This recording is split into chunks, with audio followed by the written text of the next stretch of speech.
Hello again, I'm Blunty and welcome to part 4 of my guide to beginners vlogging, in which we will be discussing editing. And editing is more than just sticking some clips together, it's more than just adding special effects, it's more than just transitions. It's about how you shoot and then how you edit what you shoot.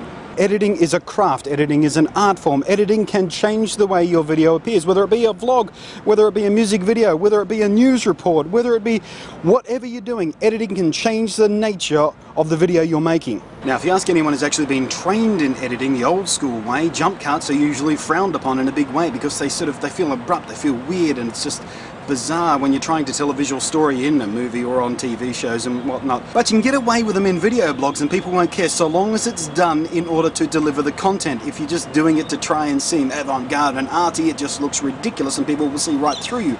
The best way to use jump cuts is to use them to edit out the dull bits, the ums and ahs where you trip over your words, where you're thinking. Just cut those bits out. No one's gonna. It's all about the content. It's all about the message you're delivering. If you make it a weird-looking jump cut, and as long as the conversation still keeps flowing, nobody's going to care about it. See, I've been on board with this vlogging thing since the early days, and in those early days, almost everybody was just doing a straight piece to camera, no edits, no nothing, just one long sentence droning on and on and on. And there was me and a couple of other people who were doing this stuff, and we started using jump cuts to cut all that sort of bit, and it gave it a lot more energy, a lot more punch, a lot more, and it just made everything feel more exciting, more passionate, and it kept things shorter, which is important because this is the internet and people have tiny attention spans. And beyond the simple jump cut, you start getting into the more complex thing, the effects, the fades, the wipes, the dissolves, the fade to black, the cross dissolves, the, star wipes and all that sort of stuff. And the trick to using those is to show restraint. Less is usually more when it comes to editing. Be subtle, be gentle, cake it with a gentle, unless you're doing sort of a wacky music video, do not go overboard with the effects and the wipes and the transitions and stuff, because it's just going to look weird. You need to use the appropriate kind of editing for the appropriate kind of video, and I've prepared a couple of videos to show you what I'm talking about. Both these videos consist of the same type of content. They're city scenes, the people walking about cars and buildings and all that sort of stuff. Let's have a look.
Obviously, these examples are slightly exaggerated for the benefit of demonstration, but it should give you a very clear idea about how the same subject matter edited with a completely different attitude can completely alter the resulting video. It's not about what software effects and edit transitions you use, it's about how you use them to set, change, enhance the mood, pacing and style of the material being presented. One of the other common questions I get is people asking about editing software. What editing software should they use? Which is the best? Which is the cheapest? Which is free? And truth be told, it really doesn't matter, because even the most basic stuff can do the simple edits you need to do for simple vlog style content. Yes, the big, powerful, expensive programs are big, powerful and expensive and let you do far more. They're more powerful, they're more flexible, you can get fancier with them, but by and large, you don't need to do that stuff in this kind of content. Those two videos I showed you earlier, they could have been made in any editing program and they would have come out the same because you've got the same basic editing features in all of them. Jump cuts, fades, transitions, fade to black, dissolves, all that kind of stuff is available in even the most basic editing software. Because here's the thing about the creative process, it's not the best pens that make the best writer, it's not the best paintbrushes that make the best painters, it's what they do with the tools they have. Leonardo da Vinci would have been a brilliant artist no matter what he was scratching with. So how do you get good at editing? How do you develop your editing skills? Practice. Practice and stealing from other people.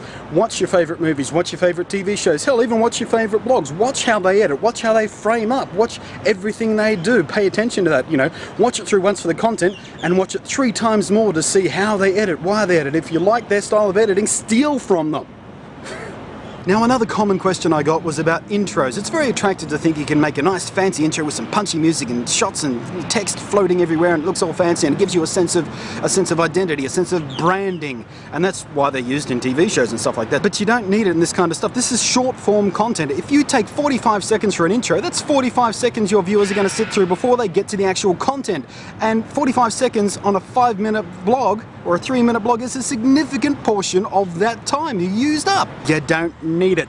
So what about special effects, the kind of stuff that alters the pictures, you know, maybe make it look like an old film grain or something like that. General rule is, unless you're trying to set a specific mood or trying to deliver content in a specific way, you don't need it. Don't use it just for the sake of using special effects. Don't use special effects just for the sake of trying to stand out because it's just going to look cheesy and awful. And this is a huge mistake most beginners make. They just go overboard with special effects. Same rule with editing. You just got to use it gently, use it sparingly, and only use it where it is appropriate to be using it. Otherwise it just stands out and people get distracted. They go, oh, that's a funny looking special effect, and they forget completely what you're trying to tell them or what you're trying to present them. Join me next time for the final episode where we're going to talk about microphones and sound and lighting and things like that. And keep your questions rolling in down there because next week is your last and final chance to win your very own Bloggie camera. So thanks for watching, I'm Blunty and I'll catch you next time.